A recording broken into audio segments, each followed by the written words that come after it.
Bueno, un placer estar aquí con todos, señoras y caballeros. Estoy rodeado de gente que me es muy desconocida para mí, que no les conozco de nada. Así que y un placer también haber visto a gente a la que, por cierto, algunos desde antes de la pandemia no nos veía. Así que es un placer. Esta mesa va sobre un tema muy interesante, la caza la caza de la liebre. Siento no haber podido estar esta mañana, pero bueno, por motivos profesionales me ha sido imposible. Me han dicho que han sido muy interesantes las charlas y la mesa redonda. Y bueno, vamos a hacer también porque esta mesa redonda así lo sea. Como ha dicho Fernando, cada ponente va a tener una intervención. He hablado con ellos, son muy disciplinados, tienen un tiempo, queremos que luego haya por lo menos una hora para debate, para que coloquio, y yo pues he traído esta garrota, cachava, cacha, callada, como queráis, por si alguien se pasa, pues yo empezaré a repartir aquí, ¿vale? Levantaré, cuando ya os paséis un poco, levantaré la cacha y bueno, espero no tener que utilizarla, en fin. Cosas así que dan un poco de dinamismo. Yo también quería hacer una pequeña introducción por mi parte, dado que he tenido la oportunidad de trabajar con esta especie a nivel científico desde mis tiempos en la Universidad de León, junto con José Antonio Pérez Garrido, que está por aquí, luego después en Fundación Artemisa. Es una especie bueno, que llevo también cerca de mi corazón, con la que hemos podido hacer algo también en colaboración con la Federación de Caza de Galgos de Castilla y León. Y bueno, pues creo que es un tema que hay que tocar, que hay que, desde el punto de vista científico y práctico, pues tener en cuenta. Y yo hace mucho que no cazo una liebre. La verdad que desde antes de la pandemia y de la misomatosis y todo. Y me pasa un poco, ya supongo que uno se va haciendo mayor, pues lo que le pasaría al maestro del IBES, ese libro del libro de la caza menor, yo lo tengo grabado, esa foto que está, cuando ha matado una liebre, tocando la liebre, dice, créeme que lo lamento, hija.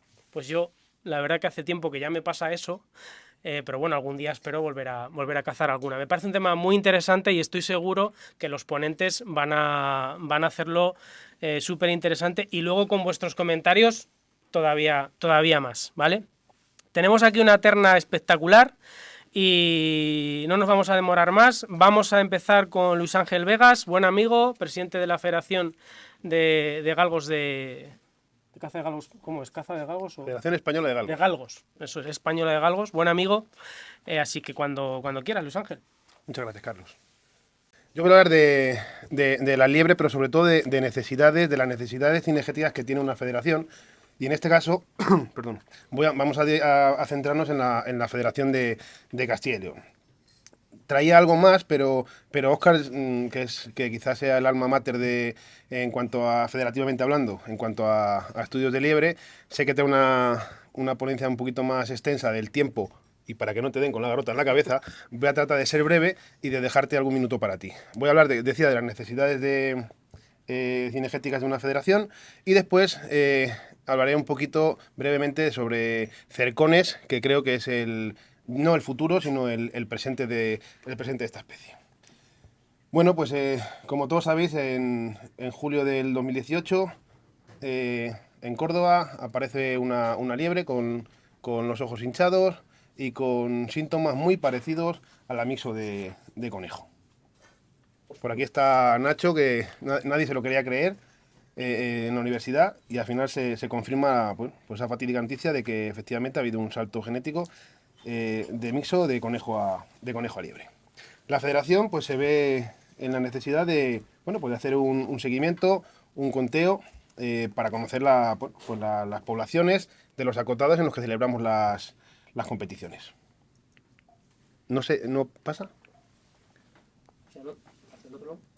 ¿Lo otro? Vale.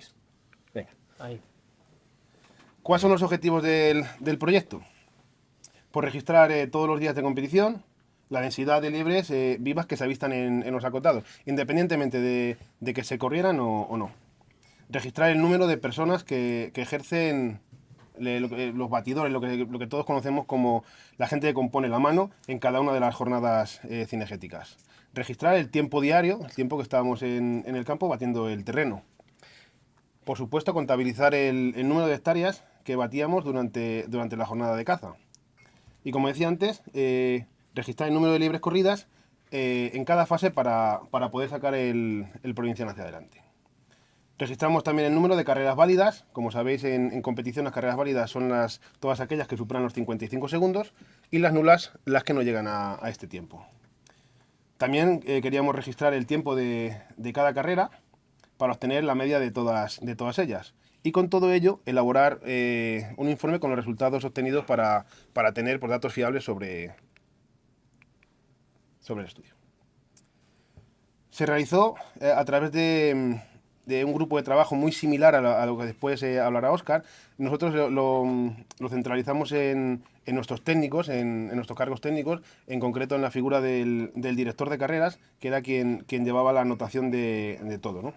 ¿Qué anotaba o qué información pasaba este técnico a la central, que en este caso es Óscar? Bueno, pues le decía en qué acotado se había celebrado la competición, cuántas liebres habíamos visto durante la jornada, como decía antes, aprovechadas cinegéticamente o no. Hay muchas veces que vamos al campo, pues hay liebres que se levantan largas y no se pueden galgar, el terreno es como es y ellas no son tontas, ¿no? Intentan que nosotros no las corramos. Pues al final hacemos un censo de todas ellas. Cuántas liebres corría cada collera de competición, qué tiempo duraban las liebres corridas y de todas aquellas liebres que veíamos, qué liebres tenían síntomas de mixomatosis.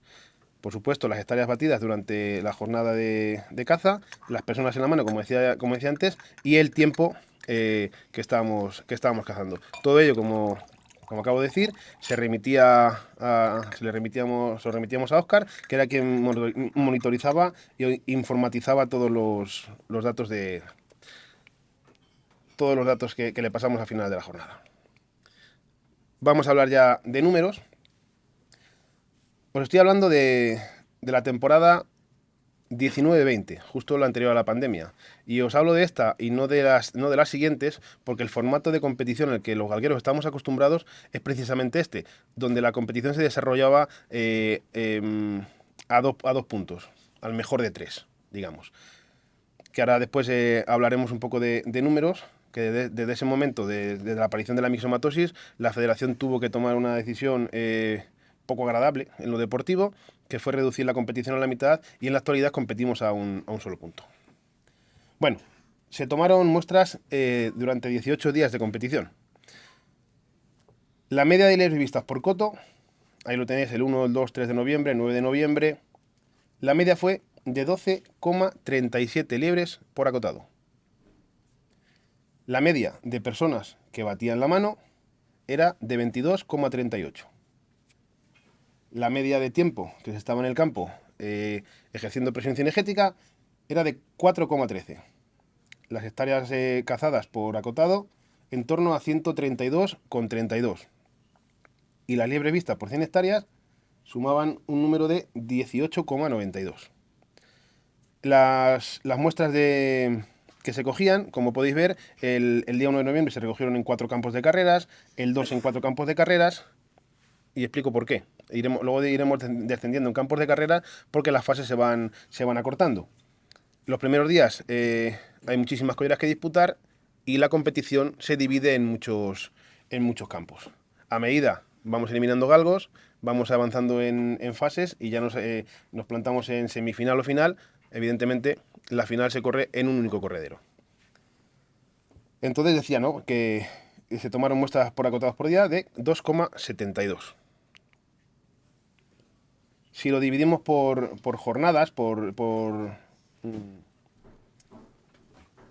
eliminatorias, vemos que la jornada de octavos de final... No está. Vale.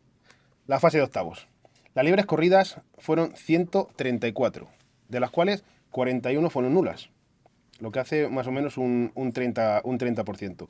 Estas liebres nulas no quiere decir que los galgos las hayan atrapado antes de los 55 segundos, sino como decíamos antes, ¿no? Es un animal listo y al final, cada vez que tiene dos galgos detrás, se está jugando la vida y lo que intenta es esconderse lo antes posible. Por lo tanto, las carreras válidas fueron 93 y el tiempo medio de esa eliminatoria fue de 1 minuto 18 segundos.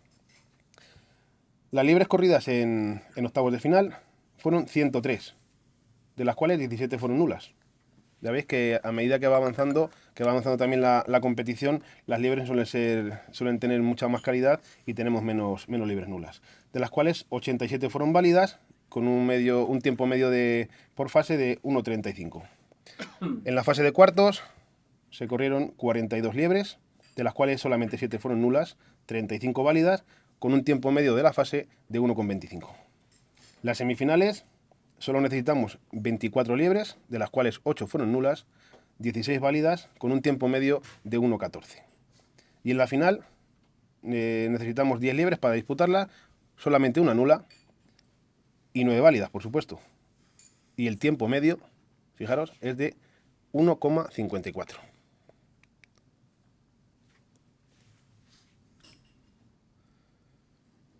Conclusiones. Como decíamos, se recogieron datos, un total de 18 días de competición, que fueron los días que necesitamos para sacar adelante las fases previas de Castilla y León. Los acotados utilizados por la institución federativa fueron un total de 49. Aquí sí que hay que especificar que no fueron 49 diferentes. Hubo campos de carreras los que se fue alguna vez más de una, pues porque tenía buena densidad, porque tiene un buen volumen de liebres y porque los correderos son muy buenos. La media de liebres vistas en cada corredero fue de 12,37.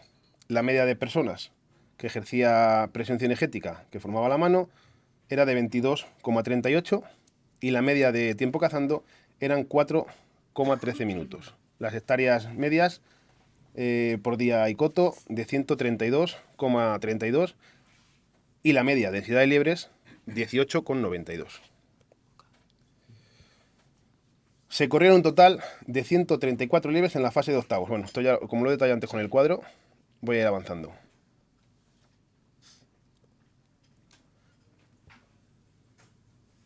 Conclusiones. Se recogieron datos de 116 colleras. Para sacar adelante una fase regional, como la de Castilla y León, que es la segunda federación en número de club, se necesitaron un total de 313 liebres. ¿Vale? Digo que esto fue en la temporada 19-20, ya que ahora la necesidad cinegética es mucho menor al haber reducido la competición de previas y octavos y el año pasado cuartos a un solo punto. Un total de 74 liebres resultaron nulas y un total de 239 resultaron válidas. El tiempo por carrera de esas 313 disputadas fue de 1 minuto, 26 segundos. Damos estos datos porque hay veces que para aquel que sea ajeno a una federación puede creer que la presión cinegética que desde este deporte se hace sea mucho mayor. Y como podemos comprobar, 313 liebres se corren en los cotos de aquí alrededor el primer día a las 12 de la mañana. Y bueno, estos eran los datos que os apuntaba antes, las necesidades que tiene una federación como es la de Castilla y León. Decía que iba a hacer un breve comentario sobre lo que creo que ya es el presente del mundo de la liebre, que son los cercados deportivos. El lugar, y es adecuado agradecer a la Junta de Castilla y León y a Ignacio en primera persona, que se comprometió con la Federación de Castilla y León a sacar adelante este proyecto y decir que ya tenemos el primer cercón a nivel nacional regulado, porque luego hay cosas que están de aquella manera, ya lo tenemos en Castilla y León. Decía que ya es el presente porque es necesario para muchas cosas, no solo para la competición, sino también porque es bueno un cercón. ¿O qué es un cercón? Vamos a empezar por ahí. Un cercón es un campo de carreras que está delimitado y vallado con una malla metálica que no es permeable a la fauna. ¿Vale? Hasta ahí. ¿Qué características tiene? Las mismas que un acotado normal, con una diferencia muy grande. Que situaremos los perderos donde entendamos que es mejor para la práctica deportiva y eso nos permitirá controlar a la liebre sanitariamente. Tanto desparasitaciones como vacunas cuando la tengamos, que también se está trabajando en ello. Puede oscilar sus dimensiones entre las 70 o 80 hectáreas o las 415 que tiene el corredero del pasado Campeonato de España en tierras toledanas, que además este año también albergará la fase final al completo. El año pasado albergó los octavos de final y este año albergará el Campeonato de España al completo. Al final entendemos que es una muy buena medida y, como decía, ¿no? Al final nos sirve para controlar sanitariamente a nuestras liebres, y controlar alimañas y demás, y creemos que es una medida muy positiva.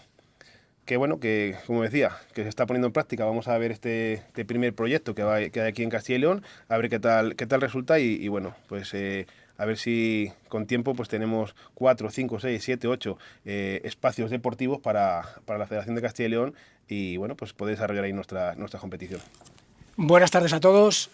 Como ha dicho antes Luis Ángel, pues agradecer a la Fundación Miguel Delibes que hayan tenido la deferencia de invitarnos a las federaciones, porque en el fondo los dos somos de las dos federaciones, de la española y de la de Castilla y León. Y bueno, pues yo voy a hablaros un poco también de lo que ya nos ha hablado Luis Ángel.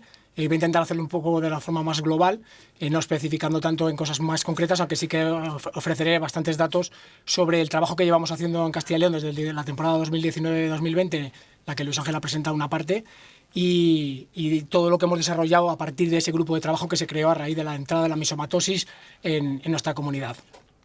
La liebre en Castilla y León es una joya única, es decir, si hay algún galguero en el mundo, iba a decir, no solo en Castilla y León, de España, que quiere ver realmente cómo corre su galgo, tiene que subir a Castilla y León para enfrentarse a la liebre ibérica que criamos aquí, y de hecho pues todos en el fondo, todos los galgueros en un momento de su vida quieren correr una liebre en madrigal, una liebre en tierra de campos, en el sitio donde nos encontramos ahora, que es probablemente el sitio donde más corren las liebres de España, y entonces creemos y estamos convencidos de que es una joya única que tenemos que salvaguardar, no solo desde la federación, sino cualquier organismo que tenga que ver con la liebre.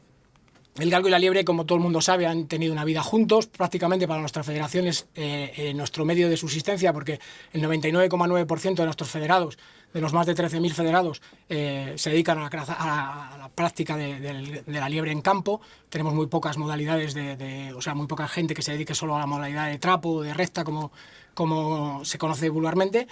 Y bueno, pues queremos que si sigue existiendo la liebre, pues nuestra federación seguirá existiendo. Cuando tengamos dificultades para poder enfrentar a un galgo y a una liebre, pues nuestra federación, por lo menos en el uso global, dejará un poco de tener sentido. Bueno, aquí podríamos alargarnos muchísimo. Desde la prehistoria todo el mundo sabe que ha habido una conjunción entre galgo y liebre. Ya en las cuevas de Alpera o de Altamira, aquí en España, tenemos siluetas muy parecidas a las del galgo y a la liebre. En Egipto, como también mucha gente sabe, fueron tan adorados los galgos que incluso algunas humanas se dedicaban a amamantar el excedente de galgos que no podían superar las galgas de aquel entonces para sacarlos adelante. Pues incluso algunas humanas sacaban ese excedente de galgos adelante porque tenían un valor tan alto como que estaba penado con pena de muerte el hecho de si alguien sacrificaba un galgo. Ya en la Grecia del siglo III aparece una figura que para mí es la persona que empezó defendiendo la liebre, cuando seguramente por aquel entonces no hacía falta que lo defendiera nadie. En su manual Cinegéticos Fabio Arriano explica cómo había que soltar los galgos detrás de una liebre, que siempre fueran en collera, solo un máximo de 2 galgos, y dándola a mucha distancia. A día de hoy, en el siglo XXI, todavía hay mucha gente que esto no lo ha llegado a entender, y sigue soltando más galgos y sigue dando la poca ventaja, ¿no? Entonces yo creo que esta figura, junto con Alejandro Magno de esta época de la Grecia, pues son dos figuras magníficas en la defensa del galgo. Y Alejandro Magno está escrito también que a uno de sus galgos le puso, a una ciudad de las que conquistó, le puso el nombre de uno de sus galgos, que se llamaba Peritas. Ya en la Edad Media el galgo se distanció un poco, como sabéis, de la liebre en concreto, porque se empezó a utilizar más para dar alcance a piezas mucho mayores de caza mayor, como por ejemplo el ciervo, el lobo, y para parar esos animales, y se distanció un poco de la liebre dado la cantidad de vegetación que había por aquella época, y la aparición de la pólvora en el siglo XV pues hace que desde luego el galgo ya pase a centrarse únicamente en la liebre, porque deja de tener sentido para otras especies, ¿no? En la Edad Moderna, como todo el mundo sabe también, la deforestación del terreno hizo que se pudiera a poder correr liebres en todo el mundo, no solo en España, que nosotros siempre parece que tenemos la exclusividad de la caza con liebre con galgos, pero en Francia, en Inglaterra, en Irlanda, en Estados Unidos, esta caza tuvo un gran protagonismo en esta época. Les he traído aquí algunas representaciones, esta del siglo III de Grecia, en la que aparece una liebre muy parecida a la que tenemos actualmente, o este mosaico que me parece espectacular del Museo del Bardo en Túnez, donde se ve perfectamente los mismos elementos que estamos utilizando en el siglo XXI en la caza con galgos, donde hay jinetes a caballo, hay un traillero, como veis en el centro de la imagen, que lleva sus galgos acollerados, está encamada la liebre en el centro de una zona de retamas y bueno, pues se ve claramente cómo la misma representatividad que tenía en aquellos años seguimos manteniéndola a día de hoy algunos locos en el siglo XXI. Esta gárgola de la iglesia de Clermont-Ferrand, de la iglesia de Notre Dame, me parece espectacular, de 1304, donde aparece la imagen de una liebre a los pies de un galgo. Más representativo que esto no podría ser de otra manera. Estas dos fotografías también me parecen súper interesantes. Una de 1960, en el que cuando los antiguos fotógrafos visitaban las localidades de estas zonas de tierra de campos, todo el mundo estaba esperando a hacerse la foto ese día tan guapo, pero aprovechaba también para llevar su perra, que le traía la carne a casa, con su liebre, incluso con las mejores galas, pero sin separarse de su liebre y de su perra, que era la que le traía de alguna manera la carne roja a casa, como decía antes José Alberto. Y otra fotografía también interesante, la que muestra a soldados del frente en la guerra civil con sus dos galgos y con un montón de liebres colgadas sobre el poste, que era una forma biológica de traer carne al batallón, ¿no? Bueno, en los últimos años, como todos sabéis también, y se ha dicho esta mañana largo y tendido aquí, ha habido un declive de la especie del lepórido espectacular y en caída libre. Nosotros pensamos, he puesto aquí algunos de los que pensamos que pueden ser las razones, aunque esta mañana seguro que las han describido mucho mejor que yo. La concentración parcelarias, el tipo de cultivos y sobre todo la forma que se cultiva ahora la tierra, el uso de fitosanitarios, como nos contaba esta mañana de la Universidad de Marchamalo, las nuevas enfermedades que están apareciendo, lo que nos ha contado Nacho perdón, no me acuerdo. Luque. Pancho. La superprotección que nosotros entendemos que está habiendo de algunos depredadores que están causando una presión cinegética muy alta sobre la liebre. La misomatosis, que por supuesto ha supuesto una puntilla muy importante para la liebre. Y en la actualidad hay otro factor que todavía no se ha puesto encima de esta mesa, pero que son los visores y que están suponiendo un grave prejuicio para la liebre en los últimos años, meses, me diría yo. Y están proliferando muchísimo y están haciendo muchísimo daño a la especie. Y bueno, pues ya que está aquí la administración, me aprovechamos para que siga invirtiendo tiempo para ver si podemos buscar una solución. En este momento la Federación, cuando apareció la misomatosis de la liebre en Castilla y León, que fue a mediados de julio del 2019, un año después que apareciera en Castilla-La Mancha, al menos el brote más grande, se buscó hacer algo, porque entendíamos que la Federación también tenía que moverse. Y entonces también los datos que nos aportaban las administraciones eran muy generales o no eran muy operativos, y decidimos hacer un grupo de trabajo con los cotos que estuvieran más cercanos a la Federación para obtener muchos datos y saber cuál era el impacto real que estaba creando la misomatosis en los cotos federativos. A raíz de ahí, voy a resumirlo mucho, el grupo de trabajo tiene 3 apartados en los que estamos recogiendo registro de datos. Uno a pie de campo, las jornadas cinegéticas a nivel general. Otro, que es el que ha contado Luis Ángel, en las jornadas de competición, cómo se desarrollan esas jornadas de competición y qué impacto cinegético está teniendo sobre la liebre. Y por último también está sirviendo mucho este grupo de trabajo para compartir experiencias de lo que se está haciendo en algunos cotos que está funcionando. Entonces eso nos lo trasladamos unos a otros y cuando vemos que hay algo que realmente nos está resultando, pues lo hacemos transmitir al resto de cotos para que lo hagan. Bueno, esto es un poco lo que ha contado Luis Ángel, cómo se han ido recogiendo los datos. Las provincias que están participando, como veis ahí, son Ávila, León, Palencia, Salamanca, Segovia, Valladolid y Zamora. Se quedan fuera Burgos y Soria porque no son provincias en las que realmente la caza con galgos tenga un protagonismo, ¿no? Bien, los datos referidos a densidades, voy a hablar primero un poquillo de lo que es los datos que recogemos casi todas las jornadas de caza a nivel de los acotados que están formando parte del proyecto. El primer año fueron 93 cotos, el segundo año 80 y este último año ha vuelto otra vez a crecer el número de cotos que están participando, que son 89. Los días de cazas que hemos registrado, como veis, el primer año solo empezamos porque realmente todavía no había tenido un impacto muy grande la misomatosis. Solo empezamos con 4 jornadas para coger datos de densidades. Luego, en cuanto a enfermedad, ya cogimos más jornadas. Pero para coger datos de densidades solo cogimos las 4 primeras, con lo cual esos datos son un poco ficticios, no son muy reales ni muy significativos. El segundo año cogimos 32 jornadas de caza y este tercer año y último hemos cogido 29. Bueno, aquí la media de cotos que participan por jornada, que son bastante alta, los cotos, porque no en todos los cotos se caza todos los días, porque ha habido cotos que han tenido que tomar medidas de restricciones para evitar someter a la liebre a mucha presión cinegética. Y como veis aquí, este ya es un dato importante. El primer año se registraron 915 liebres en esas 4 primeras jornadas. El segundo año, en las 32 jornadas que hemos dicho, se registraron 2.579 y este último año se han registrado 2.137. Como el primer año solo registró 4 jornadas, pues normal que ese gráfico no sea significativo. Sin embargo, este que les pongo aquí ya es muy significativo y hay un declive en estos 3 últimos años en el número de liebres avistadas en estos casi centenar de cotos, ¿no? El primer año se avistaron 4,67 liebres por coto y día, el segundo año 3,02 liebres por coto y día y este año ha bajado a 2,38, con lo cual está habiendo una regresión clarísima del número de avistamiento de liebres por jornada y por día. Sin embargo, todavía igual de representativo que el gráfico anterior y que corrobora justo lo que acabo de decir antes, es por el número de liebres por cada 100 hectáreas. Lo que hacemos es un cálculo en función del número de horas que está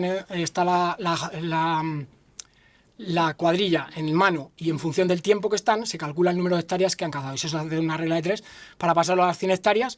El primer año se avistaron un total de 6,45 liebres por cada 100 hectáreas, el segundo año 3,61 y por primera vez este año se ha bajado de las 3 liebres por cada 100 hectáreas, que es un poco el límite que ponen los biólogos para saber la salud de un coto, y que ha pasado a ser de 2,97. Estamos rozándolo, pero ya estamos por debajo de esos 3 liebres por hectárea. Este año hemos incluido también, que hasta ahora había costado mucho, porque en este tipo de grupos, como esta mañana se hablaba, la gente es muy reacia a dar datos, ¿no? Les cuesta mucho y esta es una labor que sí que me quiero asignar, y es que ha habido que educarlos a toda esta gente para que me empezaran a dar datos cuando vieran que realmente no íbamos a dar datos específicos de ninguno de esos cotos, porque hay mucho miedo a dar datos. Si tienes una población alta en tu coto no vas a decir nunca que tienes liebres. Cualquiera de los que os preguntéis de aquí que tenga liebres en su coto jamás va a decir que las tiene, porque si no los otros días está lleno de furtivos. Entonces, este año ya hemos logrado que me pasaran los datos de capturas.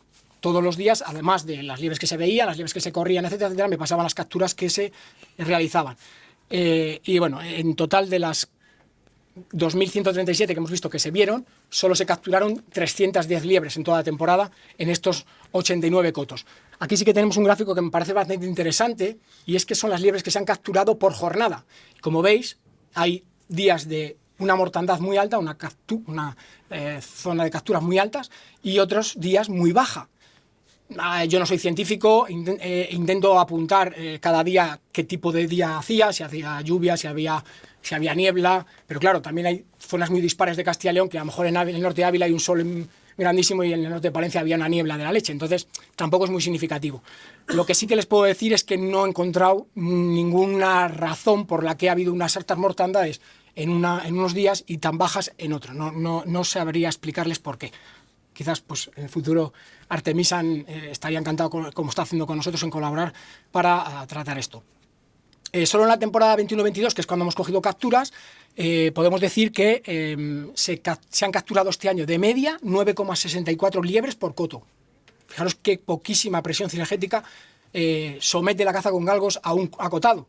Y les puedo asegurar que estos datos son súper estrictos, porque la gente que colabora, que muchos de ellos están aquí, lo hace de una forma súper estricta. Entonces solo se han capturado, como digo, no ha llegado a 10 liebres por coto.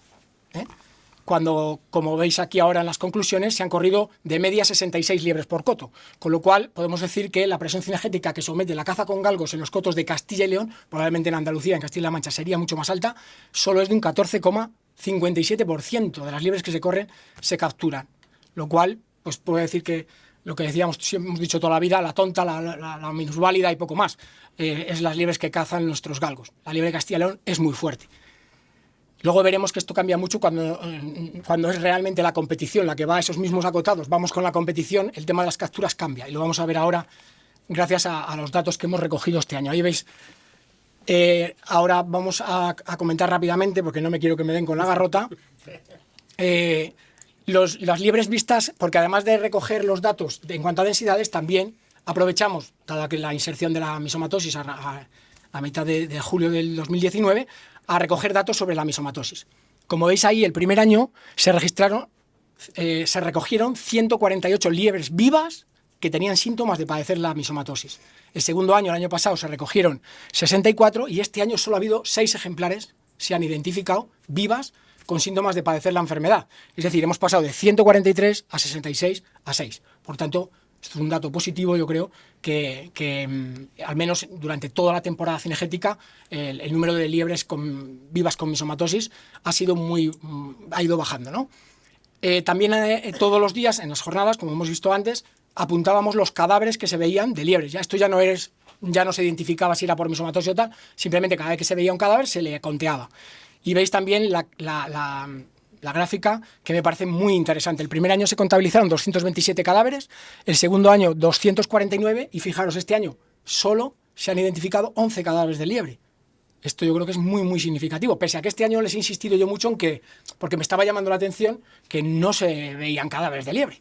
Y decía, pero qué raro, ¿no? Y tal. Y no se veían cadáveres. No sé si es que las alimañas, no lo sé por qué, pero es muy representativo que el primer año fueran 227, el segundo 246 y este último año tan solo 11 ejemplares. Bien, además de esto les pedía por favor que las liebres que estuvieran todavía visibles y estuvieran reconocibles, que se les identificara el sexo, para saber si había diferencias entre las identificaciones de liebres con misomatosis en los machos y en las hembras. Pues parece ser que al menos en los 2 primeros años sí que hubo diferencias, ya que en el primero y segundo año se identificaron 20 machos y 19 machos, en primero y segundo año. Este año solo se han identificado 2 machos, y en el caso de las hembras fueron 7 el primer año, 14 el segundo y 2 el tercero. Es decir, que en resumen, por los que hemos identificado, muchos más número de machos que de hembras, ¿vale? Probablemente porque ha habido suerte de que estuvieran mejor al recogerlos y tal, pero es representativo que bastantes más machos que hembras. Y luego también apuntábamos liebres que se apuntaran las liebres que habían superado la enfermedad, que tenían síntomas claros de que habían pasado la enfermedad, pues que les habían quedado las costras, en las orejas, en el cerco de los ojos, incluso los genitales, etc. Y el primer año solo se identificó una, como es normal porque estaba empezando la enfermedad. El año pasado se identificaron 14 y este año se han identificado a 4 ejemplares que les han corrido los galgos y que han dado una carrera digna, pero que al recoger la liebre de la captura se veía que tenía síntomas evidentes de haber superado la enfermedad. En cuanto a los registros de la competición, no voy a decir prácticamente nada más que lo que ha comentado Luis Ángel. Simplemente deciros que los datos que ha presentado Luis Ángel son solo de la temporada 19-20, y aquí yo tenía ya preparados, pero no me va a dar tiempo a darlos, los de la temporada 21-22, esta última, porque como saben, la temporada 20-21 Castilla y León no compitió, por tanto no tenemos datos de la competición. Simplemente sí que me gustaría transmitir un dato, que este sí que yo creo que viene a colofón de lo que he contado antes de las capturas, y es que en la competición de galgos de este año, en Castilla y León se han capturado 83 liebres de las 165 que se han corrido. Es decir, como vemos aquí, que las conclusiones generales que podemos sacar es que la medida que tomó la Federación Española de correr a una sola liebre supuso una reducción del número de liebres del 52%, solo en Castilla y León se redujo la necesidad de liebres en un 52%, por tanto, se felicita a la Federación Española por la decisión que tomó. Segundo, que solo en una jornada y en 53 cotos de los que forman parte de este grupo de trabajo se corren más liebres solo en un día de las que necesita la Federación para toda la temporada, solo en un día. Esto sí que me gustaría que quedara claro, y que en el streaming muchos galgueros o mucha gente que nos critica porque hacemos un uso exclusivo, extensivo de la liebre, que solo en una jornada y en 53 cotos de Castilla y León se corren más liebres que las que necesita la Federación para toda la temporada. Que los acotados que utiliza la Federación siempre son acotados con unas densidades de liebre mucho más altas que las que normalmente tenemos en nuestros cotos, y que por tanto tiene mucho más justificación el hecho de que vayamos a esos cotos, porque son cotos con densidades altas de 6,6 liebres por cada 100 hectáreas en contraposición a 3,32 de media que tienen los cotos normales, y que las capturas, como veis ahí está, aquí sí que cambia el cuento, como os decía, os dejaba adelantar antes, y es que en la competición se produjo este año un 50,3% de las liebres que se corrieron se capturaron, y esto tiene mucho que ver con las personas que van, en este caso con los galgos que van detrás, que si tienen más calidad, pues es normal que capturen mucho más que cuando van perros de menor calidad. La competición va seleccionando los galgos, y esos galgos cada vez son mejores, y al final de la competición, sin ningún lugar a dudas, pues va a tener más capturas. Termino muy rápido. El tercer punto que les decía que estamos trabajando desde este grupo de trabajo son compartir experiencias. Primero, mejorar los hábitats de nuestros cotos, pues comederos, bebederos, todo tipo de cosas que nos va bien a unos, pues se lo decimos enseguida. Estamos haciendo muchas grabaciones en cámaras trampa, como ahora enseñaré muy rápidamente alguna, y esto yo creo que es importante. Medidas para la disminución de la presión cinegética, es decir, en muchos cotos de estos cotos se está corriendo con bozal, se está soltando solo un galgo, se corre una liebre y se deja de cazar. Estamos tomando muchas medidas para disminuir la presión cinegética de la liebre. Tercero, experiencias en la cría en cautividad. Hay mucha gente que coge gazapos que están huérfanos y que los cría en casa, y bueno, pues todo eso les sugiere una serie de experiencias que luego nos las pasa a los demás para salvar todas las liebres que podamos. La participación en el Observatorio Cinegético de Artemisa, que hay muchos cotos que están participando en este observatorio. Bueno, aportar datos a la Fundación para hacer estudios científicos, aportar sangrados de liebres hijas de liebres que han superado la enfermedad al doctor Badiola para que les analizara y sacaran conclusiones en cuanto a los test ELISA de si había anticuerpos o no, y grabaciones trampa. Y bueno, por supuesto, dar las gracias a la Junta de Castilla y León, que desde el primer momento han estado al lado de este proyecto y nos han ayudado.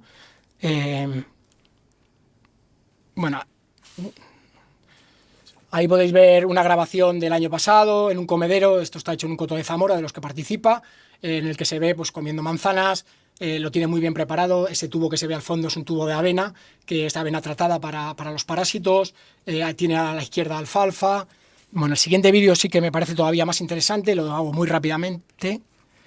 Este vídeo se grabó, se echó un fulmitrina, que es un insecticida en polvo, se echó en una zona donde sabemos que la liebre acude, se echó por la mañana y se puso la cámara trampa esa misma mañana. Pues esa misma noche entró la primera liebre y vais a ver cómo se revuelca. Esto está grabado en agosto, en pleno verano, cuando más parásitos tienen, y van a ver cómo esa liebre se espolvorea el mismo día que se puso el producto. Es decir, estamos utilizando este producto como insecticida artificial, y las liebres estamos viendo que lo están acogiendo muy bien, y que en los cotos donde se están utilizando los echamos también en las alcantarillas, en zonas donde ellas pasan de vez en cuando, para que se espolvoreen de esta insecticida artificial, y puedan bueno, pues desparasitarse.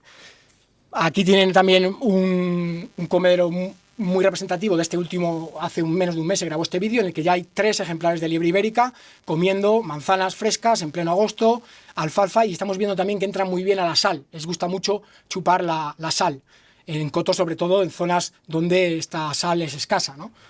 Bueno, pues gracias a gente que está participando en este proyecto estamos obteniendo pues de este tipo de vídeos, ¿no?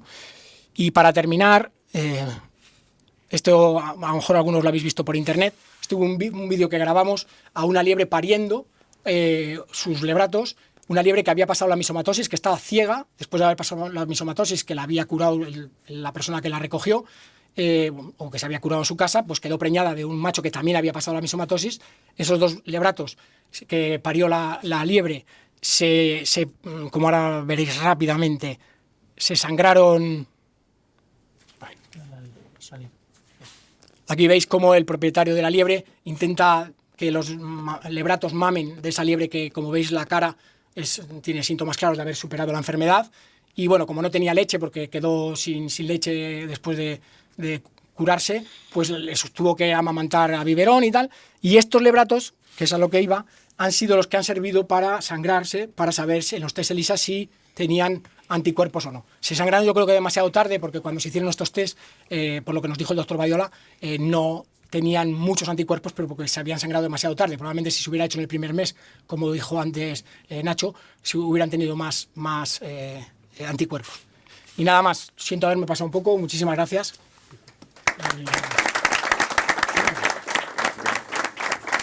Muchas gracias. Muchas gracias, Óscar. Estaba a puntito, pero justo a tiempo. Muchísimas gracias por tu intervención. Paso la palabra a Ignacio de la Fuente, que es jefe del Servicio de Caza y Pesca de la Junta de Castilla y León. Cuando quieras, Ignacio.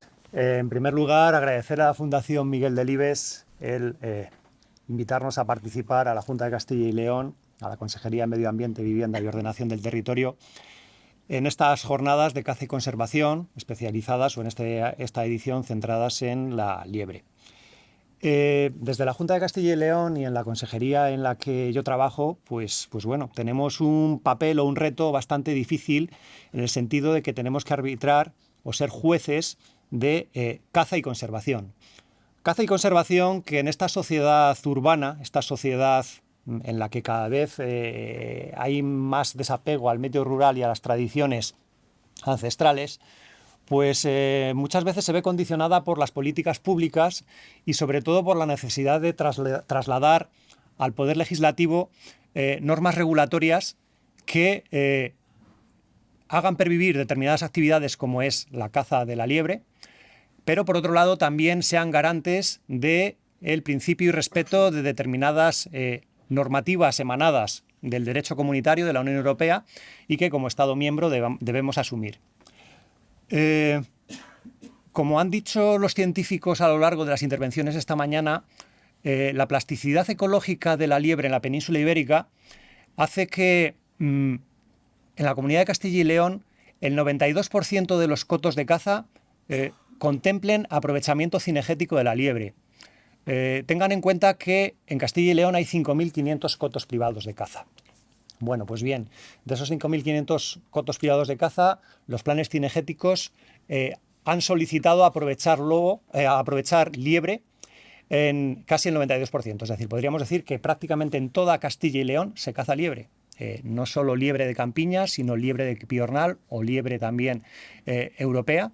Y por tanto, la Administración tiene que dar una respuesta adecuada a modular esa presión cinegética. Como ha comentado mi director general esta misma mañana, nos enfrentamos también ante la implantación de una nueva ley de caza, aprobada hace casi un año, en la cual se apuesta, lógicamente, por una caza del siglo XXI. Recordarán ustedes que en el año 96, cuando se aprobó la ley de caza, su articulado era un articulado más pensado para proteger a la caza forestal, a la caza mayor, al jabalí, al ciervo, al corzo, y prácticamente a la caza de pelo y pluma de campiñas prácticamente no le prestaba mayor atención. De hecho, si ustedes practican modalidades de caza mayor, estarán acostumbradísimos al precinto físico de plástico de un corzo, de un ciervo, a comunicar resultados de capturas de una batida o montería de jabalí, no así a hacer lo mismo o lo análogo con las especies de caza menor. Pues bien, es que a lo largo de estos últimos 30 años el paisaje de Castilla y León ha cambiado radicalmente. La superficie forestal ha aumentado muchísimo, la superficie agraria, que en su momento era hábitat típico de especies esteparias, donde la butarda, pues, y sisón, ganga ortega, perdiz, liebre, encontraban un nicho ecológico muy adecuado para su supervivencia, han sufrido una transformación, como han dicho a lo largo de las intervenciones, en las cuales la calidad de hábitat en la campiña de Castilla y León ha bajado. Ha bajado y, lógicamente, determinadas especies de caza menor, clásicas y, lógicamente, con un acervo cultural de primer orden, como la liebre, la perdiz, incluso en algunas zonas el conejo, pues lo están pasando mal. Cabe mencionar lo que ha emanado Europa o la directriz de Europa de vedar o suspender el aprovechamiento cinegético de la tórtola europea desde la temporada pasada. Luego, eso nos hace que como sociedad y sobre todo de cara a las políticas públicas debamos modular la forma de cazar en el siglo XXI. Esta ley 4/2021 apuesta por esa caza sostenible. No me gustaría hablar de caza adaptativa porque parece que es un cuño o un calco de lo que vienen a decir los bruselinos, es decir, la Unión Europea. Pero bueno, vamos a hablar de una caza de conservación o la caza responsable que yo creo que hoy en día cualquier cazador practica porque es consciente de que lo que tiene en su coto es un patrimonio cultural y un patrimonio biológico que debe cuidar. Y por ello desde la Administración apostamos por la necesidad de monitorizar las poblaciones cinegéticas. La ley de caza crea la figura de la red de seguimiento de las poblaciones cinegéticas como herramienta clave para que las políticas públicas puedan establecer qué especies se cazan y en qué cantidades se cazan. Lo que no podemos es estar como territorio rural y en la región de más extensión de la Unión Europea, ante las decisiones tomadas por otros, tomadas por Madrid o tomadas por Bruselas, para vedar una especie ante la ausencia de datos de contraste por parte de la Junta de Castilla y León. Bueno, pues esta monitorización que pretendemos a través de la ley de caza, creemos que va a ser clave.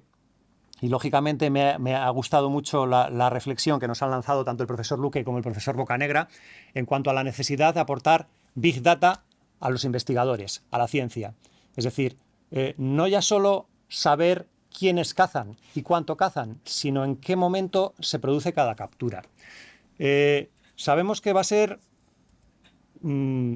cuestionado por determinados cazadores, pero creemos que el cazador responsable, gracias a las nuevas tecnologías, va a poder aportarnos a partir de la temporada 2023-2024 todos los datos de las capturas realizadas en cada momento, a través de una aplicación gratuita que vamos a facilitar a cada titular cinegético para que dentro de esa aplicación genere unas tarjetas de caza y esas tarjetas de caza implantemos lo que se viene a denominar el precinto electrónico, el precintado electrónico.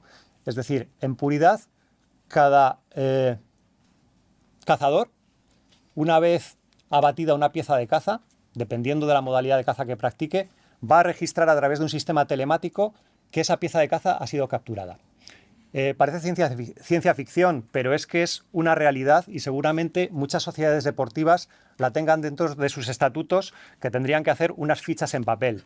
Bueno, pues apostamos por un nivel un poquito más avanzado, que puede ser la necesidad de utilizar aplicaciones muy sencillas que vamos a poner a disposición del sector cinegético. Y es que, como he dicho anteriormente, no podemos estar a expensas de lobbies anticinegéticos o de sectores anticaza que puedan cuestionar que lo que hacemos o el aprovechamiento racional de los recursos naturales está siendo puesto en tela de juicio. Nuevamente vuelvo a insistir en que nos movemos en un mundo cada vez más desapegado del territorio rural, un mundo cada vez más urbano que conoce mucho o muy poco, perdón, las realidades de cómo se vive en los pueblos, de qué es la caza, qué es el aprovechamiento, qué son las modalidades de caza tradicionales. Entonces, bueno, que muchas veces estamos condicionados como administraciones públicas y sobre todo como ciudadanos ante decisiones que nos vienen impuestas porque tampoco como sector cinegético, como sector usuario, aportamos datos para contrarrestar determinadas críticas. En otro orden de cosas, también me gustaría hacer o indicar que la ley de caza, recientemente aprobada por las Cortes de Castilla y León, ha sido una ley que ha nacido del consenso parlamentario. Es decir, todos los grupos políticos han votado a favor, salvo 3 abstenciones, con lo cual creemos que ha sido una ley que, lógicamente, el primer filtro, que fue la entrega a las Cortes de Castilla y León, fue aceptado con prácticamente unanimidad y que luego fue fruto de una negociación política que hace que tengamos ley de caza para rato. Y en el caso concreto de la liebre, sí que nos gustaría hacer unas menciones tanto a la Federación de Caza como a todos los galgueros, en el sentido de que la ley de caza hace menciones expresas a lo que es la caza de la liebre y la caza con galgo. La ley de caza hace un articulado concreto a lo que son los usos y costumbres en cuanto a de quién es propiedad la pieza de caza, si tiene derecho a entrar en un coto colindante en caso de que la carrera haya sido iniciada en el coto de origen. Por otra parte también, y no menos importante, y esto sí que me gustaría poner en valor, sobre todo una amenaza que tenemos ahora mismo en Castilla y León, que es el furtivismo. Y no lo quiero llamar caza ilegal porque no es caza. Es decir, ahora mismo nos encontramos con que hay un robo encubierto de piezas de caza en los cotos de caza. La ley de caza, si ustedes han recorrido el anexo del valor indemnizatorio, tasa una liebre en 605 euros. Cualquier persona que haya manejado un poquito el Código Penal verá que a partir de 400 euros ese robo ya tiene consideración de delito y por tanto se podrían hacer algún tipo de acciones penales contra aquellos infractores. Entonces, lo que queremos poner en valor como administración es que, lógicamente, tenemos que perseguir ese furtivismo y que podemos dar incluso herramientas a los titulares cinegéticos para perseguir de forma penal a esos posibles infractores del aprovechamiento abusivo o del furtivismo de las piezas de caza. Y a colación también de lo que comentábamos de los correderos deportivos, efectivamente, creemos que la realidad para tener liebre de competición en determinados ciclos de episodios dependientes de zoonosis, pues lógicamente vamos a tener que tener algunos lugares alternativos a los correderos naturales, a los correderos clásicos donde se ha practicado campeonatos de España, que van a ser unos correderos que no les llamaría yo cercones, porque cercón parece un poco peyorativo, parece que es una liebre artificial. No, va a ser un lugar en el que lógicamente esa liebre va a tener unas condiciones de semilibertad o casi libertad absoluta por la extensión del territorio, y por otra parte va a ser un lugar controlado por la administración para que lógicamente no haya introgresiones genéticas ni mucho menos sueltas o repoblaciones ilegales. Y nada más, porque me ciño a mi tiempo. Muchas gracias y adelante. Gracias, Ignacio.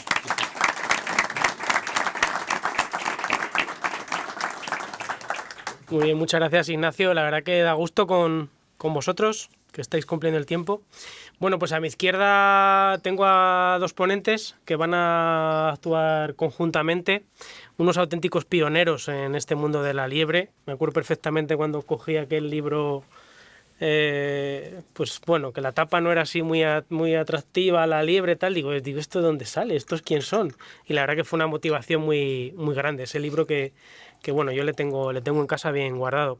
Ellos son Jesús Palacios, que es jefe de la sección de espacios y especies protegidas de la Junta de Castilla y León en su delegación de Zamora, y Mariano Rodríguez, que es jefe de la Reserva Regional de Caza de Villafáfila aquí en Zamora. Cuando queráis. Vamos a hablar un poco, porque tenemos muy poco tiempo, de la liebre en la Reserva de las Lagunas de Villafáfila, pero desde el punto de vista de gestores. No vamos a entrar en las profundidades que se ha entrado esta mañana, pero simplemente la gestión que se ha realizado de la liebre en estos últimos años, desde el nacimiento de lo que fue de lo que es la reserva de... Esto no va. Aquí. Ahí. Esto. Una flechita para... Vale. De abajo para adelante. La reserva de las Lagunas de Villafáfila, que la conoce prácticamente todo el mundo, tiene una gran cantidad de figuras de protección. Empezó en el año 1972 lo que empezó como una zona de caza controlada de unas 2.000 y pico hectáreas, muy contestada en la zona. Pasó a ser Reserva Nacional de Caza en el año 1986, que fue lo que es el inicio de la actual reserva. También iremos viendo que fue muy contestada en su momento, y luego a partir de ese momento ya cogió carrerilla y tiene una gran cantidad de zonas de diferentes figuras de protección, como zona de especial protección para las aves, zona Ramsar, zona húmeda catalogada, tiene 600 hectáreas, zona de especial conservación, lo que eran antes los LIC, toda la zona central, con 4.200 hectáreas, y últimamente reserva natural desde el año 2006, que coexiste con lo que es la Reserva Regional de Caza, con unas singularidades que iremos viendo.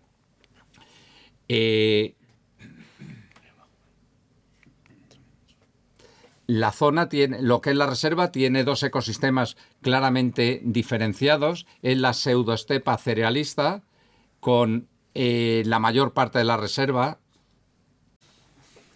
Bueno, pues hemos dicho que la pseudoestepa cerealista es una estepa que cubre la mayor parte, cultivada sobre todo por cereales y alfalfa, y con una serie de especies muy características de la propia estepa, como puede ser el sisón, la ortega, la perdiz que tenemos aquí, y últimamente el conejo, que se ha hecho ubicuo en la reserva y es una auténtica plaga agrícola y la especie que está más aprovechada por los cazadores. Por supuesto, la reserva en la zona es conocida por lo que es la butarda, la principal zona de abutardas de todo el mundo, y aquí vemos en una rara foto que nos salió por casualidad, haciendo una foto a un macho de abutarda, luego al revelarla, porque eran de diapositivas de aquella época, apareció una liebre corriendo detrás, que nos hizo mucha gracia. Aparte de la pseudoestepa cerealista, está el complejo lagunar, con unas 500 hectáreas en la época de máxima inundación, con unas especies acuáticas muy características, que algunas de ellas son protegidas, otras son cazadas por la gente de la zona, y la principal especie es el ánsar común, que ha tenido, a consecuencia del cambio climático, ha tenido también una variación muy grande, desde los 40.000 gansos que visitaban la reserva en el año 99, ahora no llegan a 4.000, por un proceso puramente de cambio climático. Los gansos se quedan en Europa, no bajan hasta aquí, la población a nivel global va subiendo, pero lo que nos viene es un remanente más pequeño. Vamos a hablar de la liebre. La liebre en la zona, antes de crearse la reserva, estamos en el año 1986, solo había un refugio de caza de 2.700 hectáreas alrededor de la laguna, que había sido hecha en el 1972 por el ICONA. No se le ocurrió ninguna otra figura para parar el drenaje de las lagunas. Ya en los procesos de concentración parcelaria y a través del Ministerio de Agricultura había desecado una de las 3 lagunas principales, iba por la segunda y se produjo la creación de esa zona de caza controlada, que es la única que pudo parar el proceso, y en ese momento pues se paró gracias a esa creación en ese momento, que es muy, muy rara, pues digamos que podemos visitar hoy y tener las lagunas de Villafáfila. La liebre era cazada con escopeta y galgo en la zona, en toda la zona, eran cotos de caza los que había. La densidad de liebre era muy, muy baja. El primer plan cinegético, yo no me acuerdo, a lo mejor Mariano se acuerda, pero da una densidad mínima de liebres, y teníamos muy poco conocimiento sobre lo que es la ecología de la liebre en la zona. En el año 1986 comienza la reserva. Tal como he dicho de la zona de caza controlada, hubo un rechazo total o casi total de la población de la zona que se estableciera allí una zona de reserva. Aunque fuera regional de caza, hubo que negociar muchísimas cosas, y digamos que a la administración se la recibió de uñas, y más que de uñas, porque podríamos contar algunas anécdotas en otro momento. Los primeros pasos de la reserva, lógicamente, lo que más temía la población eran 2 cosas. Era la gente que vivía en los pueblos, era que iba a cambiar todo el tema cinegético y el tema de los daños. Hubo que meterle mano a ambas cosas, y hubo que hacer una serie de acuerdos a quién podía cazar. Parece que si hay una reserva regional de caza, pues no hay que hacer acuerdos, pueden cazar los que manda la ley o los que mandan en otras reservas, pues aquí cazan todos menos los que cazan en otras reservas regionales de caza. Una cosa muy curiosa que se ha mantenido, ha producido y se ha logrado un grado de acuerdo desde aquellos años del 86 muy lejanos a ahora. En aquel momento se pactó que cazaban los residentes en los pueblos, los propietarios de más de 10 hectáreas de terreno, los nacidos en el pueblo, los casados con hijos o hijas del pueblo que hubieran sido miembros de los cotos antes de creación de la reserva. Solamente podían cazar esas personas en la reserva, y prácticamente ha seguido igual desde entonces. En aquel momento había un solo guarda que estaba en la zona de caza controlada, y entonces, desde el momento en que se creó la reserva, entraron en función otra serie de guardas, que son los celadores de caza de la reserva, al igual que en otras reservas regionales de caza. Una figura que ayudó muchísimo a suavizar el tema fue la creación de la Junta Consultiva de la Reserva Regional de Caza, que fue en el año 1987, en la que hablábamos con la gente que formaba parte de la misma, que eran representantes de los alcaldes, representantes de los pueblos, cazadores, vocales, representantes de propietarios de terreno, asociaciones, uno de Asociación de Conservación de la Naturaleza y una serie de vocales de la Administración. Era un foro común, era consultiva, pero lográbamos e intentábamos llegar a acuerdo en todos los temas que se referían a diferentes cosas, sobre todo al tema de la caza y de los daños, que era lo que realmente interesaba y sigue interesando a la gente en la zona. Comenzó una colaboración muy fructífera a principios de los años 90 con los cazadores y los ayuntamientos. Aquí vemos una cosa que nos ha hecho mucha gracia hoy, es en Nava del Rey, la captura de liebres en el año probablemente 90 o 91 con Tinín o Tinico, también los dos, que ahora este señor es el presidente del coto de caza de Nava del Rey. Pues allí se produjeron una serie de capturas de liebres con destino a Villa Fáfila, porque había muy poca densidad. Y en colaboración con los cazadores locales de la zona, de la reserva. Los llevábamos en autobús o como fuera, a los que se querían apuntar, participaban en una ESA, nos pegábamos una merienda buena, cogíamos 100 liebres o 60 o no sé cuántas, nos hinchábamos luego a reír y entonces eran unas jornadas muy buenas. Esas liebres se cogían, tenían un análisis veterinario previo, aquí lo vemos a la derecha, se metían en estas jaulas que estaban al lado de la red, que es donde metíamos dos liebres, me parece, ¿no, Mariano?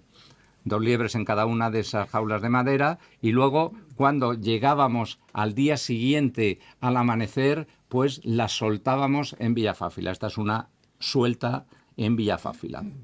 Aquí vemos unos datos de repoblaciones de liebre entre el año 90 y el 94. Primero se capturaron y luego se soltaron en un total de 460 liebres. Pero esas liebres no se soltaban en todos los sitios, se soltaban solamente en los refugios de caza que habían querido hacer los cazadores de la reserva. Donde en los cuarteles de caza de la reserva, donde no hubiera refugio de caza, no se soltaban liebres.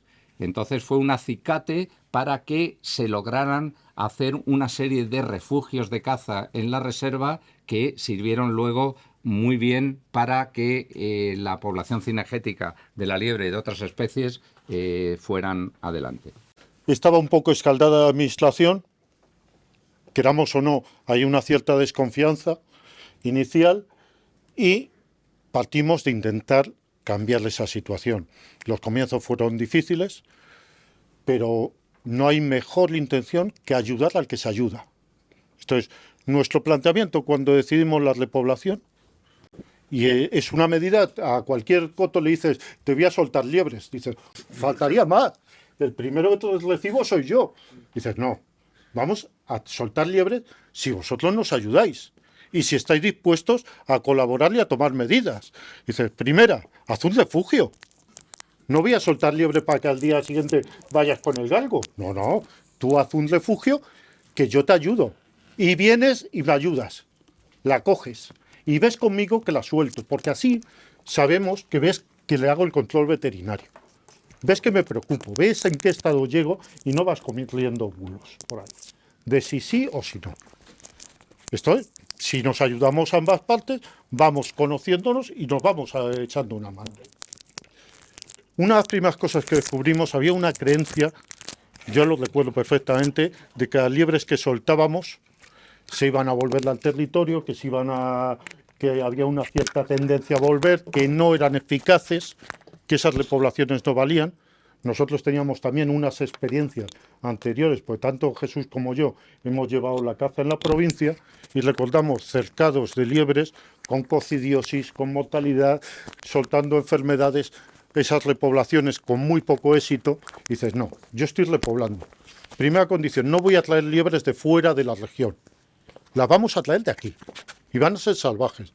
Conseguimos la suerte de poderlas traer de Nava del Rey, con la colaboración de todos, con lo cual asegurábamos el tener liebres de la zona, el no estropear la pureza genética de las liebres.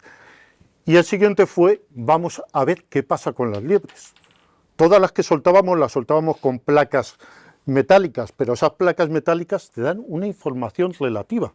Nos dan una información de hasta qué año llegaron a cazar las últimas, a qué distancia, pero no era decisivo. De ahí que se acometiera el radioseguimiento de 41 liebres radiomarcadas. Esas sí te dan información, sí te aportan cosas. ¿Por qué? Yo hay un estudio que me impresionó mucho, que es de José Antonio Pérez Garlido, está aquí, del radioseguimiento, que quizás es un poco conocido, de 264 perdices, si no recuerdo mal, radiomarcadas traídas de granja. De 264, solo 2 llegaron a la época de reproducción y ninguna sacó pollo. Empiezas a decir, joder, es un estudio que a mí me sorprendió mucho y dices, hostias, a lo mejor repoblando estoy fastidiando más que arreglando. Dices, no, nosotros vamos a comprobar. De ahí que Jesús y yo abordáramos un contrato con una empresa y un radioseguimiento, del cual también nos implicamos, de las liebres radiomarcadas. De esas 41 liebres radiomarcadas sacamos multitud de datos que dio lugar al libro de la liebre. Pero bueno, aquí no voy a contar mucho de ello porque además no tengo tiempo. Lo que sí quiero decir es que una de las cosas más importantes que salió de ese estudio fue la mortalidad. La mortalidad por caza, y que sí tenían éxito y que no se iban. Es decir, los animales por lo normal no se desplazaban más de 2.000 metros de donde los soltábamos. Con lo cual estábamos reforzando la zona. Tenían un área de campeo de 100, 300 hectáreas que te valía para saber lo que estaba sucediendo y la supervivencia era muy alta. Disminuía mucho con las que soltamos en septiembre para ver la repercusión de la caza. También sacamos que el efecto de la caza era aproximadamente el 23%. Eso era muy importante, porque nosotros lo que queríamos, nosotros no vamos a cazar en las reservas, pero sí somos gestores y tenemos que lograr el aumento de la población porque conseguimos aliados de los cazadores, porque es nuestro deber y por el bien de la especie. Entonces, ese 23%, para que alguno lo comprenda, hay estudios en el norte de Europa que establecen que con más de 5 liebres por cada 100 hectáreas, si cazan más del 20%, está disminuyendo la población de las liebres. Si la cifra que hay es del 5 liebres por cada 100 hectáreas, puede llegar al 35 y a partir de ahí disminuye la población de las liebres. Con esos datos, que parece una tontería, ya podíamos tener un punto de partida. Es decir, realmente lo que quieres es con datos intentar mejorar. Y además a la gente, si se lo explicas esto, lo suelen coger. ¿Qué más cosas hacíamos? Es decir, porque esto, estamos hablando del año 91, pero desde que llegamos empiezas a hablar con los cazadores. La junta consultiva, como dijo Jesús, fue decisiva. Es decir, llegamos, la primera junta yo no estuve, estuvo solo Jesús. Se trató las ayudas que iban a recibir los pueblos, pero también se dio el paso adelante de empezar a hablar con los pueblos y con los cazadores de, oye, ¿qué podemos hacer? Sin todavía haber llegado a las repoblaciones. Ese llegar a qué podemos hacer hizo que 3 pueblos pioneros, que fueron Tapioles, Villafáfila y Mancaneses, dijeran, nosotros os apoyamos, vamos a luchar. Dice, bueno, pues son 3 de 11, pues vamos a empezar con 3. Si las cosas van bien, el resto se irán sumando, y se fueron sumando. Los primeros pueblos, pues empezó con pequeñas repoblaciones en sitios muy concretos para que se fueran de perdederos para la liebre. Eso tarda un tiempo en crecer. Entre medias se hicieron perdederos artificiales. Ahí vemos una liebre refugiada. Se empezó con el control de predadores. El zorro es un predador, está descrito en toda Europa. Cuando se ha producido disminución del zorro, bien por sarna, bien por la rabia selvática, se ha producido un incremento de la liebre. En este caso, aparte, este era un especialista, el que tengo a la derecha, en abutarlas, que es que también es nuestro cometido. Joder, pues el control de depredadores al principio no se hacía en la reserva, se empezó a hacer en el cual nosotros pagábamos a la gente que traía los perros de madriguera. Luego se ha ido cambiando y se sigue controlando el zorro. También es cierto que en Francia, donde se hace controles masivos de zorro, no existe una relación tan exacta, pero desde luego el eliminarlos en el mes de enero y febrero, sobre todo en enero, se tiene la tendencia a ir a febrero, pero es vital. Un problema que había para mí, después de muchos años, matar la liebre con escopeta en tierra de campos no lo veo razonable. Es un tiro fácil, es un animal que no tiene defensa, pero nos encontramos con una situación en la cual la tradición hacía que todas las reservas se cazara con escopeta.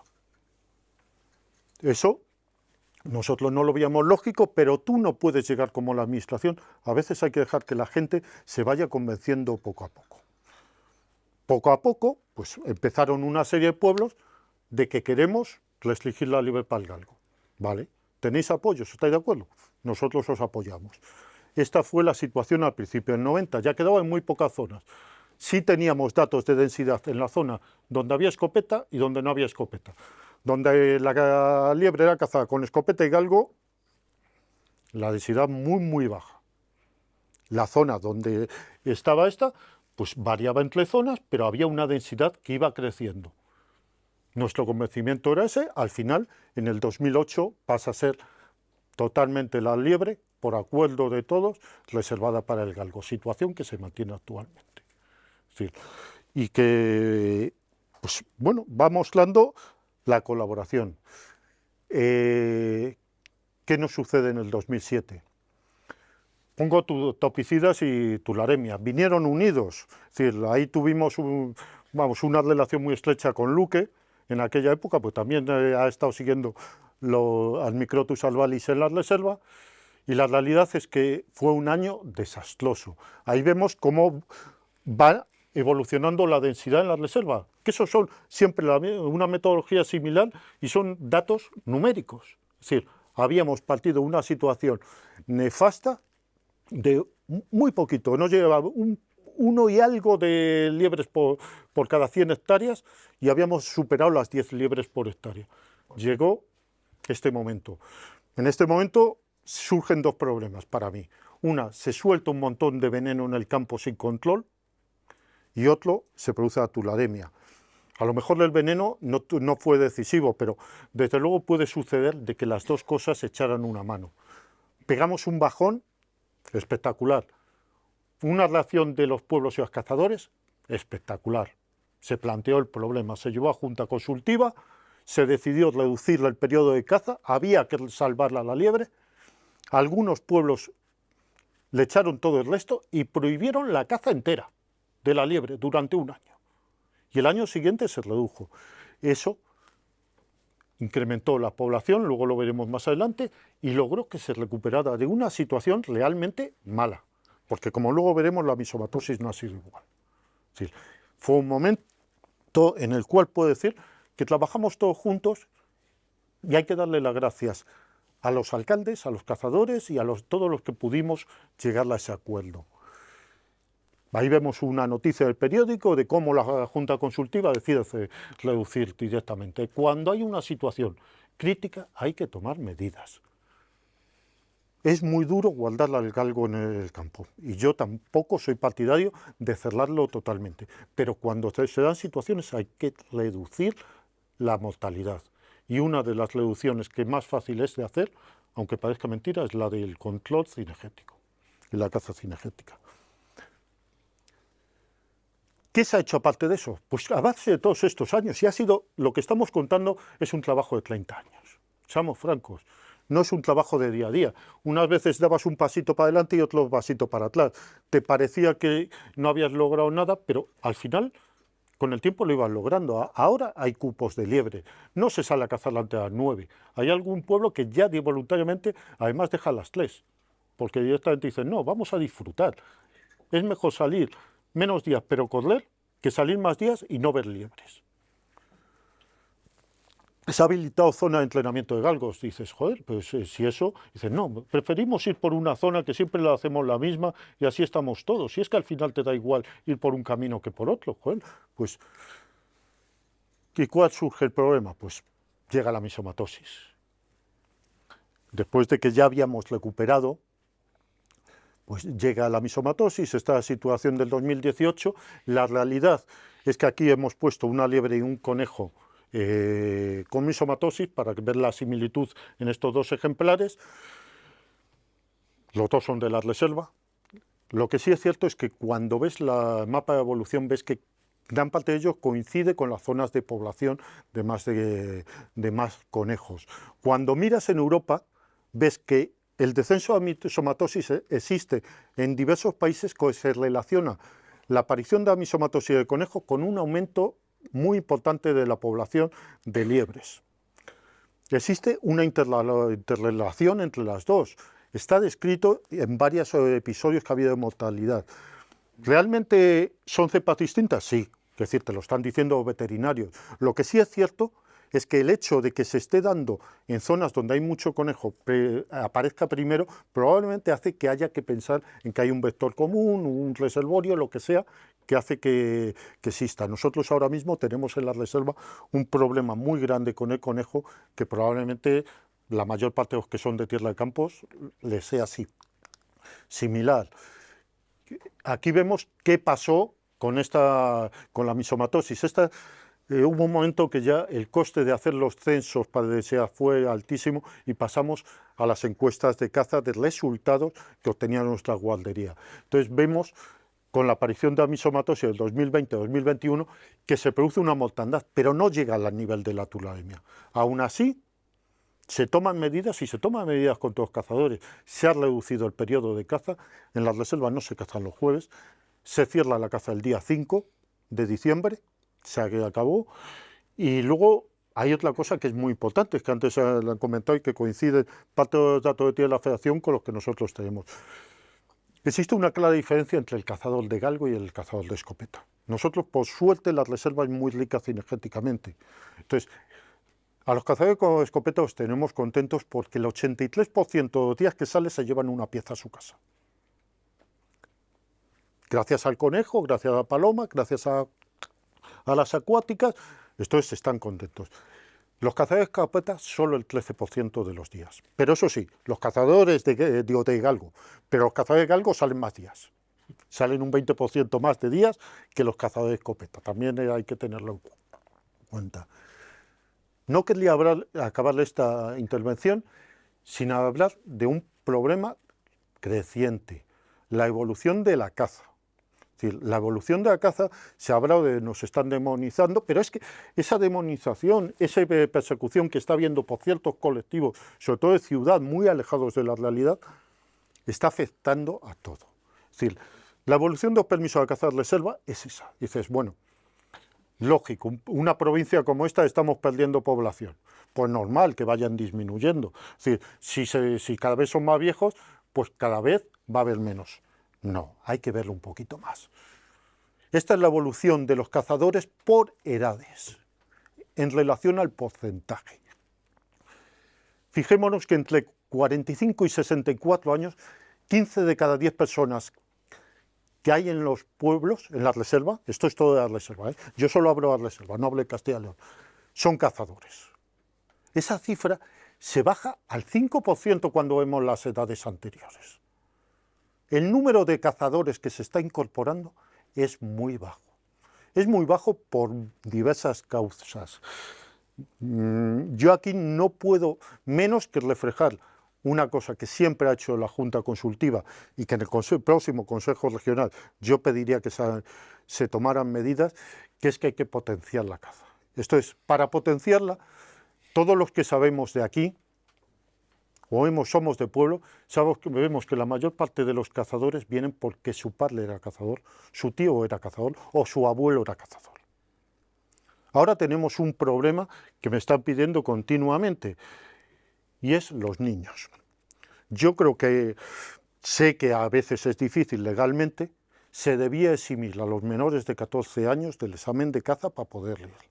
Si no se les puede eximir, por lo menos en el caso de la liebre y del galgo, que ni manejan escopeta ni nada, se debía hacer un examen distinto de caza para que puedan ir con su licencia gratuita, acompañando a su padre y a su abuelo, porque con menos de 14 años no se le puede pedirle a un niño que vaya con licencia.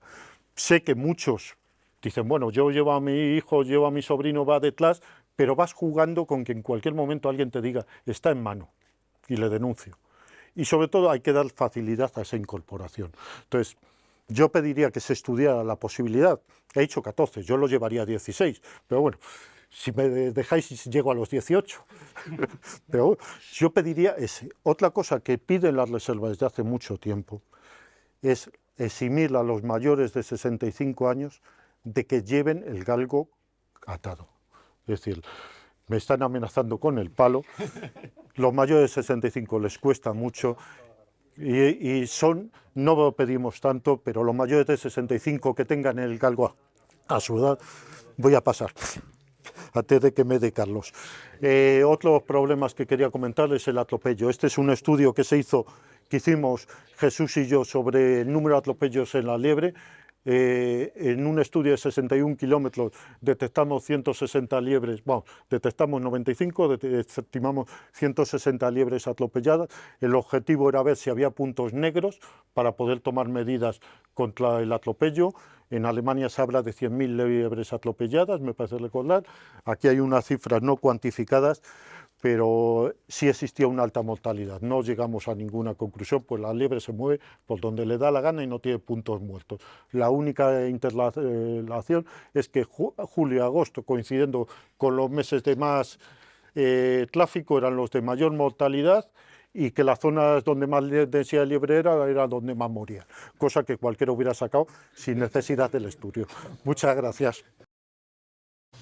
Esa típica discusión, ¿verdad?, entre caza de liebre con galgo, con escopeta, escopeteros, bla, bla, bla. ¿Queréis alguno contestar? Sí, yo porque, bueno, sí me gustaría comentar, efectivamente, José Antonio, coincido contigo, y sobre todo cuando haces análisis de estadísticos, pues te llevas sorpresas, como me las llevé yo hace 3 semanas cuando estuve preparando estas jornadas.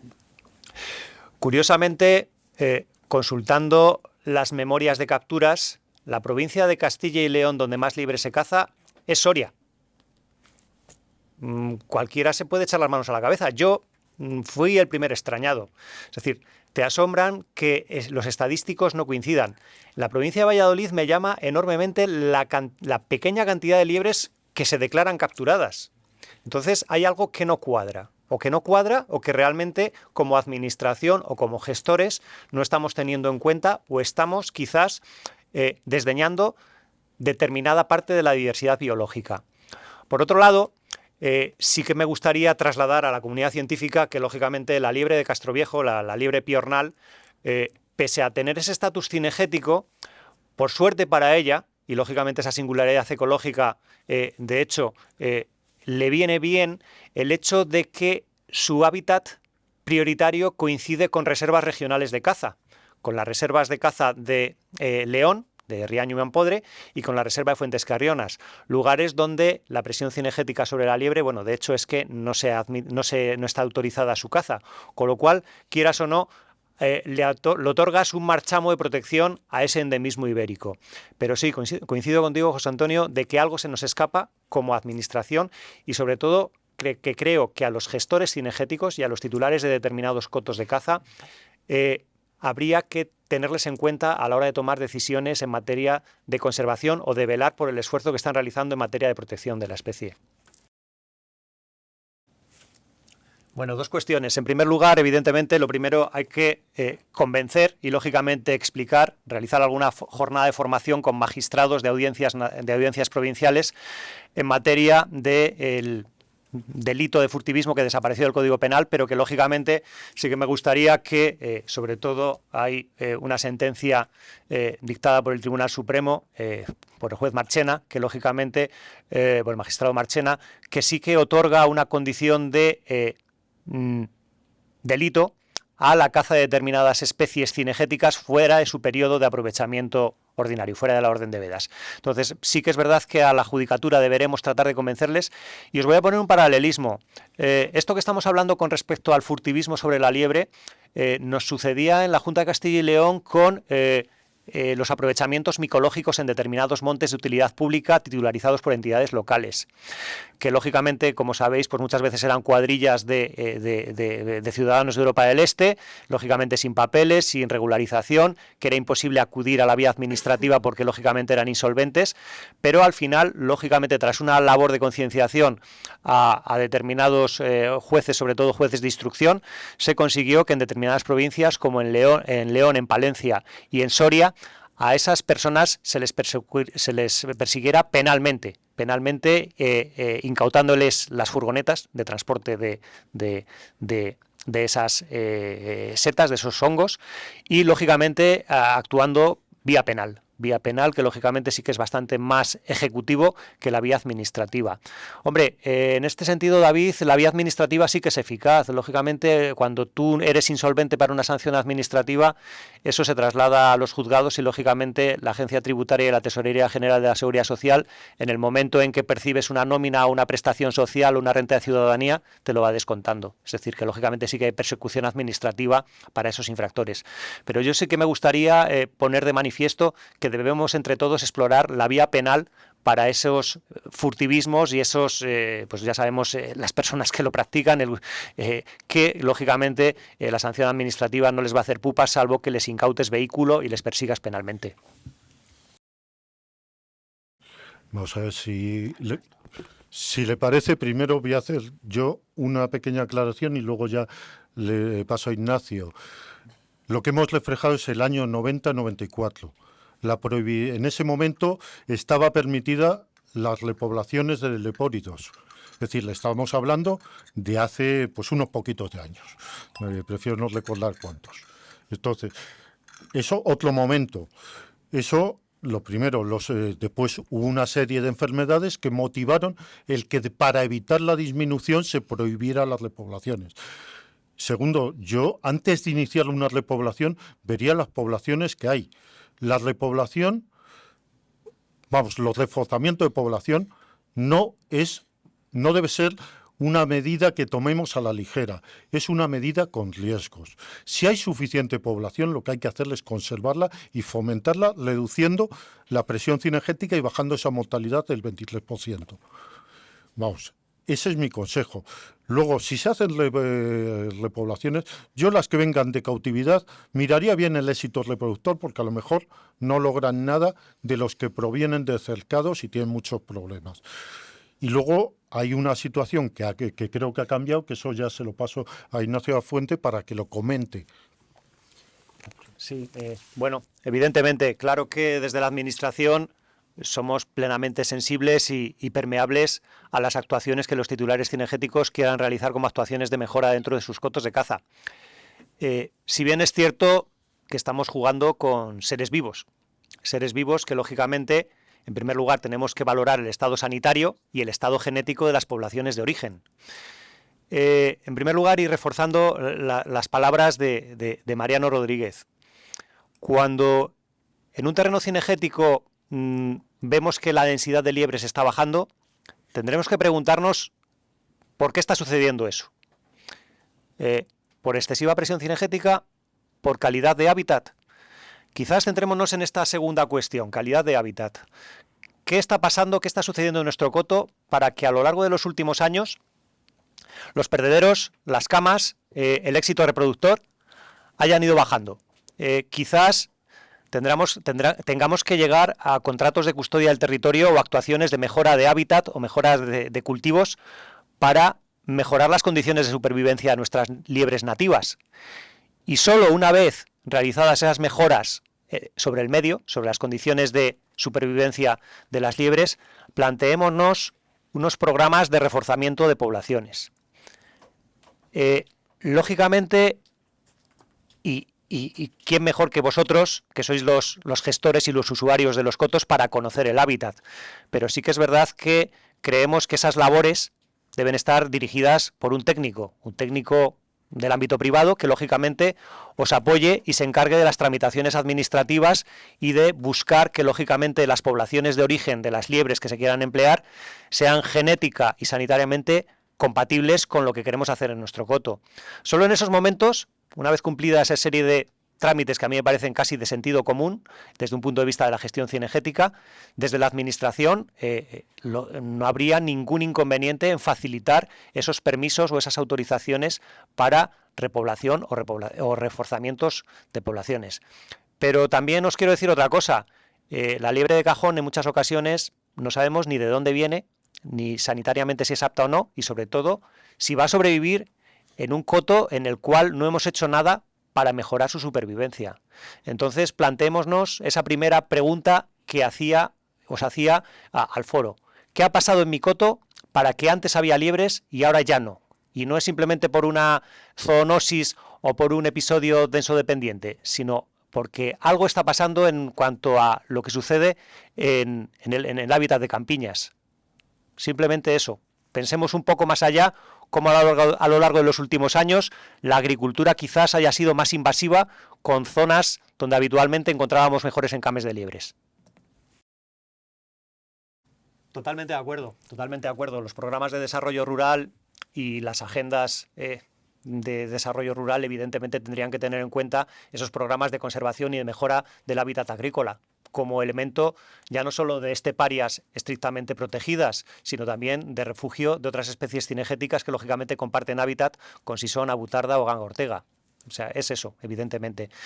Es una lástima, pero efectivamente los PDRs no están teniendo en cuenta ese valor añadido que habría que dar a determinados cultivos agrícolas. Mira, cuando nosotros hicimos la repoblación en la reserva, era espectacular ver las densidades, no en la reserva, sino en otros sitios. Exactamente en Nava del Rey, yo le estaba comentando, en una parcela de no más de 2 hectáreas, yo llegué a contar con prismático 16 liebres. Estimamos, simplemente con lo que víamos en el día, que había una densidad de 1,5 liebres por hectárea en ese coto. Cuando ahora comentaban la repoblación, digo, aunque quisiéramos, no conozco ningún sitio, ni en la provincia de Zamora, ni en la provincia de Valladolid, que ahora pudiéramos ir con unas redes y capturar como capturábamos en un día 80, 90 liebres. Es decir, las cosas han cambiado. También cuando presenté esto, si se fijan en la evolución de las liebres cazadas, en el 2013 se empieza a producir un declive, antes de que llegara la mesomatosis. Ese declive, si lo vemos con las aves estepáricas, está pasando igual. Está pasando con casi toda la fauna ligada a los medios agrícolas. Eso viene, en el caso de la reserva, nosotros hemos encontrado una correlación muy importante con la ganadería. La estabulación de la ganadería, aunque parezca mentira, que se está produciendo en toda la tierra de campos, está provocando que en la reserva, por ejemplo, el 20% de la superficie se coseche en el mes de mayo, en verde. El cosecharla en verde se lleva lebratos, se lleva pollos de perdiz, se lleva todo. Es decir, además en zonas muy buenas. Entonces hay un cambio agrícola muy duro. Y ese cambio agrícola, yo pienso, no tenemos pruebas, sí en el caso de las esteparias parece bastante relacionado, pero en el caso de la liebre creo que está siguiendo un patrón para toda la fauna y que va ligado a la agricultura, es decir, y con muy difícil solución porque son un cambio social, es decir, un cambio social. Todos los que vengan de aquí de Tierra del Campo todos han ido viendo cómo las ovejas pasan de pastar todos los días en el campo a estar estabuladas y le llevo el pienso. El pienso, la alfalfa, lo que sea segado. Es un ejemplo, los barbechos han desaparecido, han aparecido cultivos nuevos como la colza.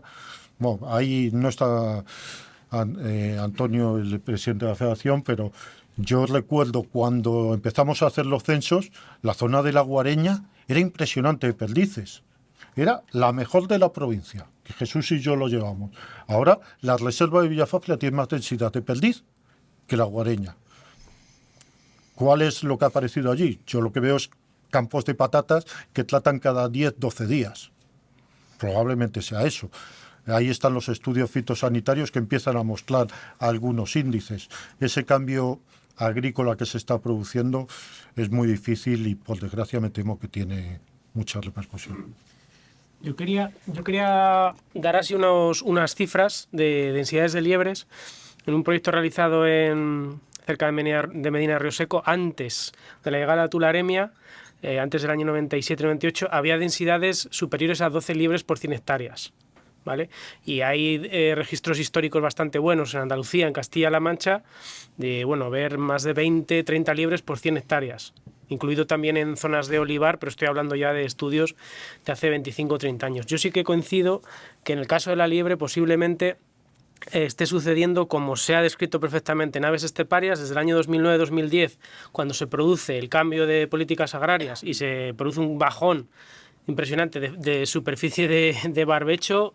Yo creo que las liebres siguen ese patrón más o menos. Entonces estoy de acuerdo con Mariano que bueno, que el problema está claro, pero luego hay que poner el cascabel al gato y ahí es más complicado.